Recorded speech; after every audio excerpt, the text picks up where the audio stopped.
All right, welcome to today's Explainer. I am absolutely thrilled you're here because, well, we are setting up a truly mind-bending investigation today. We're going to dive right into the very fabric of time, space, and causality itself. We'll be pulling from physics, philosophy, and even quantum mechanics to see if we can finally solve a cosmic murder mystery that has literally baffled scientists and, science fiction writers for nearly a century. So, I want to drop you right into the middle of the action. Picture this. You're sitting in a rented room. It's a freezing winter day in 1921. You've got a loaded rifle in your hands, and you are waiting in ambush. And your target? It's your very own grandfather, decades before your father was even born. This sets up the absolute core of our mystery.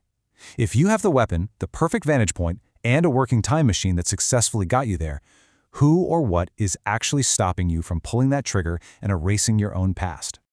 Section 1. The Time Travel Murder Paradox. Okay, so this is the crime at the center of our whole investigation. It's a puzzle that fundamentally shatters our normal, everyday, linear understanding of time. Think about it like this. If you travel back to the past and you actually succeed in killing your grandfather, well then your father is never born. But if your father is never born, then you are never born. And if you're never born, how on earth could you possibly travel back in time to kill him in the first place? Right? It's this vicious, totally self-contradictory loop that makes backward time travel seem like a complete logical impossibility. So how do we get around this? Section 2. Personal versus external time. To crack this case, we have to look at an idea from philosopher David Lewis. He argues that we actually have to split time into two completely different concepts. First, you've got external time. This is the universe's objective, one-dimensional timeline, and it is always marching forward. But then you have your personal time. This is the time measured by your own wristwatch, the biological aging of your cells, your memories building up over time. So if you're a time traveler, your life is not just a straight line across the universe's timeline. You're actually a zigzag streak through space-time. It's kind of like a mountain railway looping back over itself. You might be traveling backwards in external time, but for you, your personal time is always ticking forward. Section 3. Can you actually do it? Let's go back to that room in 1921. As the assassin waiting there, do you physically have the power to pull the trigger and change history? Well, let's look at the facts of the scenario. You've got the absolute best rifle money can buy. You are at the absolute peak of your target practice training. You have a completely clear, unobstructed line of sight, and your door is securely locked against any intruders who might try to stop you. So the crucial point here is that, relative to this highly specific set of facts, which David Lewis calls compossible facts, you absolutely 100% have the physical ability to shoot him. You've got what it takes. But hold on a second. Because here is where Lewis drops the hammer on the whole thing. There is another much larger fact that you just can't ignore. Your grandfather actually survived until 1957 and died of natural causes in his own bed. So, relative to this massive, unavoidable fact about the external future, you cannot pull the trigger. Why? Because the events of a past moment simply cannot be subdivided. You can't change the past from what it originally was, because there is only one past. You literally cannot both kill him and not kill him in the exact same 1921. Therefore, no matter what, you are going to fail. Section 4. Physics, CTCs, and banana peels. So, philosophy says you fail. But let's see how the actual physical laws of the universe might step in to stop your assassination attempt. Interestingly, physics does allow for time travel under general relativity through something called closed time-like curves, or CTCs. This was actually proposed by the logician Kurt Gödel back in 1949 using Einstein's equations. A CTC is basically a theoretical path in spacetime that literally loops back on itself. This happens under wildly extreme gravitational conditions, like the frame-dragging effect near a rotating black hole that warps spacetime so intensely, time itself is bent into a closed circle. And what happens to physics on that loop is wild. Under normal circumstances, physicists use these models called light cones to show that cause always comes strictly before effect, pointing solidly toward the future. But along a CTC, that intense gravity actually grabs and tilts those light cones. So locally, the time traveler is just moving forward in their own personal time. Everything feels normal.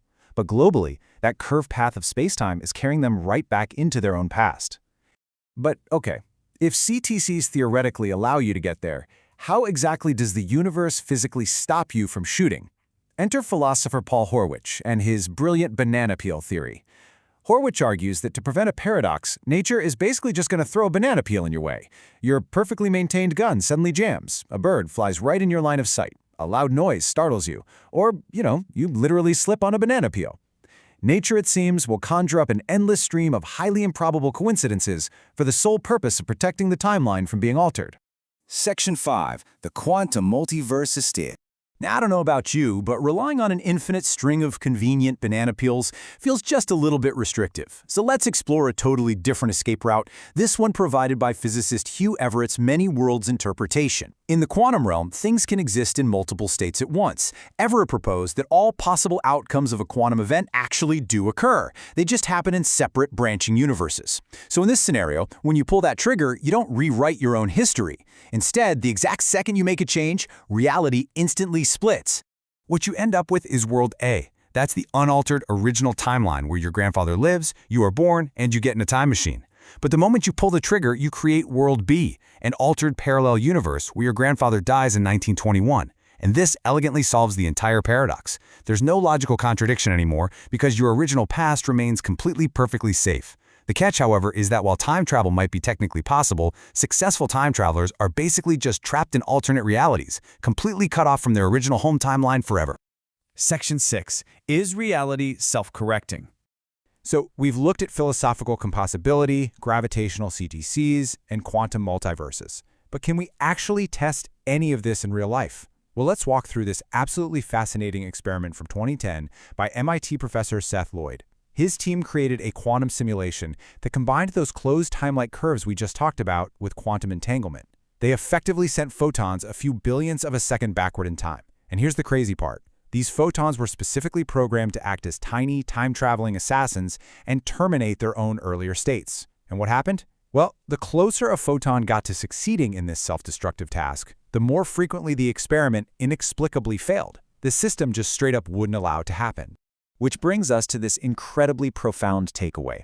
Even in a simulated lab-controlled environment, when causality is genuinely threatened, reality actively intervenes.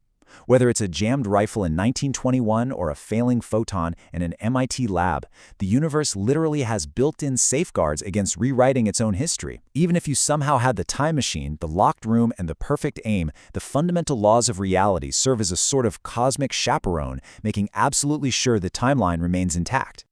And that brings us to the end of our explainer today. But before we go, I want to leave you with a massive, lingering question to chew on.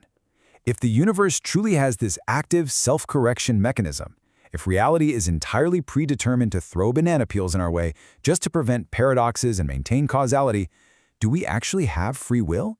Or are we all just following a completely fixed script on a cosmic mountain railway? Definitely something to think about the next time you make a choice. Thank you so much for joining me on this deep dive, and keep questioning the very fabric of your reality.